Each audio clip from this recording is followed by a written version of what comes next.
Hello dear students. So here our next topic is soil erosion and causes of soil erosion. So आज हम soil erosion और उसके causes जो हैं उसके बारे में पढ़ेंगे. So here soil erosion. Sometimes the topsoil is carried away by strong winds, washed away by heavy rains or flowing river water. अब sometimes कुछ टाइम जो होता है क्या होता है, जैसे बहुत तेज़ हवा चली है उसके साथ जो है टॉप लेयर ऑफ सॉइल उड़ जाएगी. तूफान चलेगा, मिट्टी उड़ती है, जब जोर की हवा चलेगी, स्ट्रॉन्ग विंड्स, तूफान चलेगा तो क्या जाएगा, तो टॉप लेयर ऑफ सॉइल है वो उड़ जाएगी. जैसे washed away by heavy rains, जैसे बहुत जोर की बारिश होगी तो उसके साथ वॉश्ड हो जाएगी, बह जाएगी. और फ्लोइंग रिवर, जैसे नदी बह रही तो उसके साथ भी तो जो पानी के साथ जो मिट्टी की जो टॉप लेयर है वो भी बह जाती है. The removal of fertile top soil form a reason by wind, rain और river water is called soil erosion. अब जो रिमूवल है आपको पता है टॉप सॉइल जो होती है वो कैसी होती है, फर्टाइल होती है. सो जब फर्टिलिटी है सॉइल की टॉप सॉइल में, अगर वो विंड के साथ, रेन के साथ या रिवर वाटर के साथ बह जाएगी तो उसको हम क्या बोलेंगे, soil erosion. The loss of fertile top soil makes the land unfit for farming. और जो फर्टाइल जो है टॉप सॉइल जो फर्टिलिटी की वजह से जो है लॉस हो जाएगा फर्टिलिटी का, तो उसकी वजह से क्या होगा, फार्मिंग जो है वो भी बहुत मतलब अनफिट हो जाएगी. लैंड जो है वो अनफिट होकर जो फार्मिंग में भी जो है हमें लॉस करेगी. So here next is soil erosion occurs in those area where the top soil is bare and not covered with plants. अब soil erosion कौन से एरिया में होगा, जहाँ पे क्या होगा, प्लांट्स नहीं होंगे, ट्रीज़ नहीं होंगे, क्योंकि जो प्लांट्स और ट्रीज़ हैं वो क्या करते हैं, टॉप सॉइल के लेयर्स जो को है वो होल्ड अप करके रखते हैं, रूट्स के साथ क्या करते हैं, होल्ड करके रखते हैं. फिर चाहे मतलब जितना मर्जी जोर का तूफान चले या बारिश हो रही है, हैवी रेनफॉल, जब उसको होल्ड करके रखा है रूट्स ने, तो क्या होगा, टॉप लेयर जो है सॉइल की वो ना ही तूफान के साथ उड़ेगी, ना ही क्या होगा, हैवी रेनफॉल होगा तो उसके साथ बहेगी. So due to soil erosion the land loses its fertility and becomes barren. तो अब जब सॉइल की फर्टिलिटी लॉस हो जाएगी जो है सॉइल इरोजन की वजह से, तो लैंड भी कैसे हो जाएगी, वो बिल्कुल यूजलेस हो जाएगी. वहाँ पे कुछ भी जैसे हम पेड़ लगाएंगे, कुछ भी हम वहाँ पे बीजेंगे तो वो मतलब हमें वेस्ट जो प्रोडक्ट है वो वहाँ से नहीं मिलेगा. So soil erosion can cause water pollution and landslide. और सॉइल इरोजन से और क्या क्या होता है, पॉल्यूशन होता है, लैंडस्लाइड्स, मतलब जैसे वहाँ पे पेड़ नहीं है, हवा बहुत जोर की बारिश होगी तो वहाँ पे लैंडस्लाइड्स हो जाएंगे. So here plants act as soil binders. अब प्लांट्स जो क्या एक्ट करते हैं, सॉइल वाइंडर्स, सॉइल को वाइंड करके रखते हैं. The roots of plants and trees growing in the soil bind the particles of top soil together. अब जो रूट्स हैं, प्लांट्स की रूट्स हैं, मैंने आपको लास्ट भी इस पैराग्राफ में पढ़ा, जैसे प्लांट्स की रूट्स हैं वो क्या करती हैं, सॉइल के पार्टिकल्स को टाई अप करके रखती हैं, वाइंड करके रखती हैं. So here due to this winding of soil particles, the wind and water are not able to carry away the top soil easily. अब जैसे रूट्स ने जो है वो अगर सॉइल पार्टिकल्स को वाइंड करके रखा है तो विंड है, वाटर है, तो वो अपने साथ जो है कैरी अवे, मतलब अपने साथ जो है पानी के साथ ना वो वॉश आउट होगी, ना हवा के साथ उड़ेगी, तो टॉप सॉइल को जो है इजीली कैरी करके जो है वो रूट्स जो है वो इजीली कैरी करके रखती हैं, वो वाइंड करके रखती हैं उनको. Hence the plants are very helpful in preventing the soil the erosion of soil. तो प्लांट्स जो हैं बहुत हेल्पफुल हैं किसमें, सॉइल इरोजन को प्रिवेंट करने में. They act as soil binders. वो कैसे एक्ट करते हैं, सॉइल बाइंडर्स में जो है वो जो हैं प्लांट्स और ट्रीज जो हैं वो क्या हैं, सॉइल बाइंडर्स हैं. So here the causes of soil erosion. अब नेक्स्ट है causes of soil erosion. The factors which are responsible for soil erosion are called agents of erosion. अब जो हैं, जो फैक्टर्स हैं किसके लिए रिस्पॉन्सिबल हैं, सॉइल इरोजन के लिए रिस्पॉन्सिबल हैं, उनको हम और क्या बोलते हैं, एजेंट्स ऑफ इरोजन. इरोजन के एजेंट्स हैं वो किस लिए हैं, क्योंकि उनकी वजह से सॉइल इरोजन हो रहा है. Wind and running water are natural agents of soil erosion. Wind और रनिंग वाटर जो है वो क्या है, नेचुरल एजेंट्स हैं किसके, सॉइल इरोजन के. So here first is running water. When it rains, some rainwater seeps into the ground and some evaporates. The rest of the rainwater flows on land and takes a part of soil with it. अब जैसे बारिश होती है तो कुछ पानी जो है वो रेन वाटर ग्राउंड है जैसे मिट्टी है वो सोख लेगी, और कुछ जो है वो इवेपोरेट हो जाएगा, किससे, धूप की वजह से। और जो रेस्ट ऑफ वाटर है, रेन वाटर है, वो फ्लोज ऑन द लैंड, वो धरती के ऊपर से बहेगा। तो जब वो बहेगा वहाँ से फ्लो आउट होगा तो क्या करेगा, अपने साथ जो है वो मिट्टी जो है वो साथ में बहा के ले जाएगा।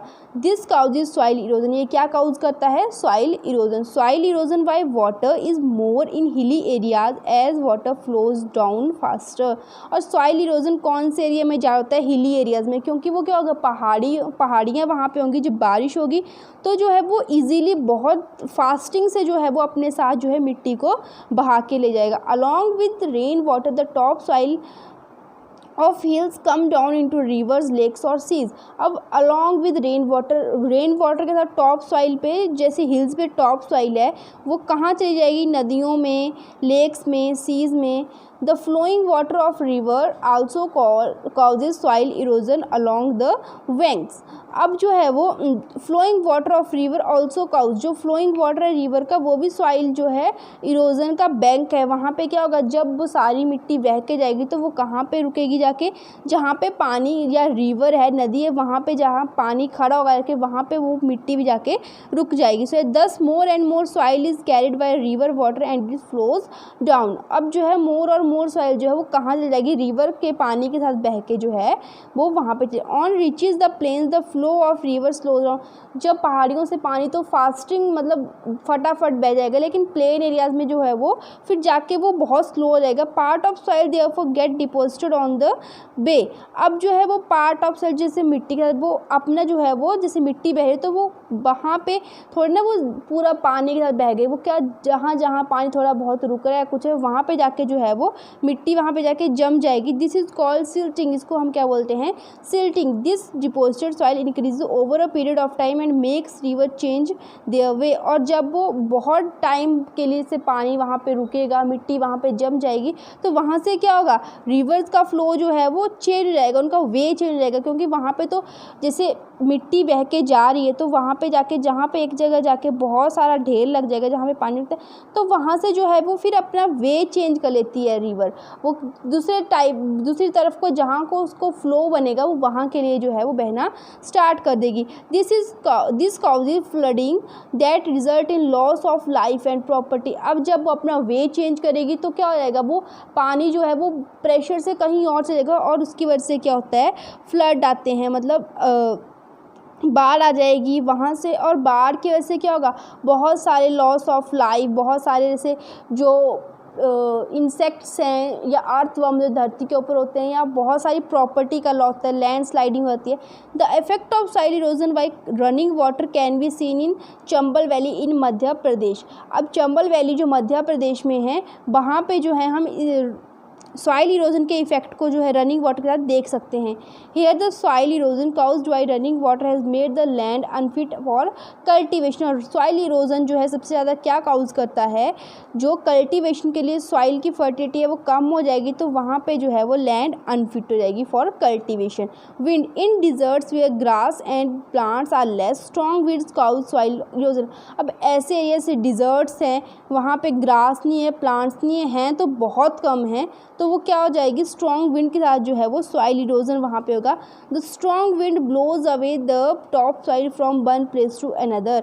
अब वहाँ से जब टॉप सॉइल जो है वो हवा के साथ क्या जाएगी, उड़ जाएगी, वहाँ से ब्लो आउट हो जाएगी और one place to another place, एक प्लेस से दूसरे place. Human activities also cause soil erosion. Human की एक्टिविटीज़ जो हैं वो भी क्या करती हैं, सॉइल इरोजन जो है वो कॉज करती हैं। So many human activities also cause soil erosion. अब बहुत सारी ह्यूमन्स की एक्टिविटीज़ जो हैं वो भी सॉइल इरोजन को क्या कर रही हैं, काउज कर रहे हैं। सम ऑफ देम आर फॉलोज। वहाँ पे जो हैं वो जो हमारी ह्यूमंस की वजह से जो है सॉइल इरोजन के काउज हो रहे हैं वो है, फर्स्ट इज़ डिफॉरेस्टेशन।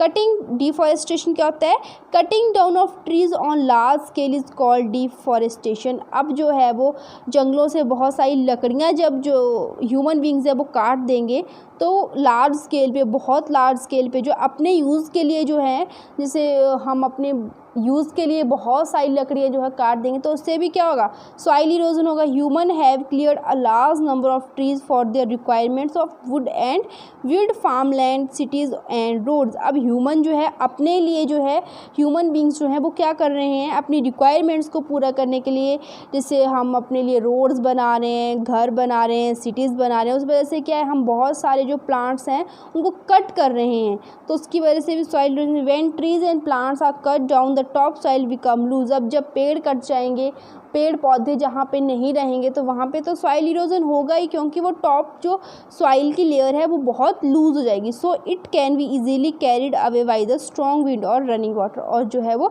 इजीली उसके बाद क्या होगी, स्ट्रॉन्ग विंड के साथ जो है ब्लो आउट हो जाएगी, रनिंग वाटर के साथ फ्लो आउट हो जाएगी। Next is overgrazing. When grazing animals like cows, sheep and goats are made to graze on the same area of land again and again, they eat up most of the green grass and other plants. As a result, the soil becomes loose. It can easily be carried away by strong wind or running water.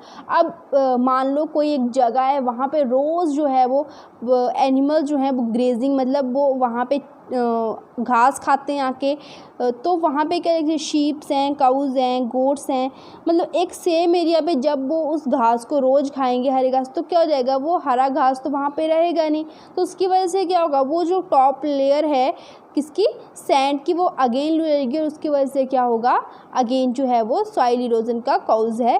Next is ploughing of hill sides. अब hill side में ploughing करना जो है वो भी जो है वो किसका कॉज है, सॉइल इरोजन का। Ploughing of land also leaves bare और loose soil which causes erosion due to strong winds और रनिंग वाटर। अब क्या करेंगे, जैसे हिल साइड्स हैं वहाँ पे क्या करेंगे, प्लोइंग, हल जैसे वहाँ पे प्लोइंग करेंगे तो क्या होगा, वहाँ पे वो मिट्टी क्या हो जाएगी, प्लोइंग करके जो है वो सबसे पहले उसकी क्या खासियत है, जब हम प्लोइंग करते क्यों हैं, क्योंकि हम क्या करते हैं, जो सॉइल है उसको क्या करते हैं, लूज़ करते हैं, तो लूज़ की वजह से क्या हो जाएगा, सॉइल जहाँ पे अगर बारिश होगी तो वो मिट्टी सारी पानी के साथ बह जाएगी, या हवा चली तो जो मिट्टी जो है वो हवा के साथ उड़ जाएगी, तो प्लोइंग जो है हिली एरियाज़ में जो है वो प्लोइंग जो है वो भी एक काउज है किसका, सॉइल इरोजन का। So here you have 3 questions, multiple choice question. Firstly you read out the lesson, then you revise the lesson and then solve these 3 multiple choice questions. Okay, thank you.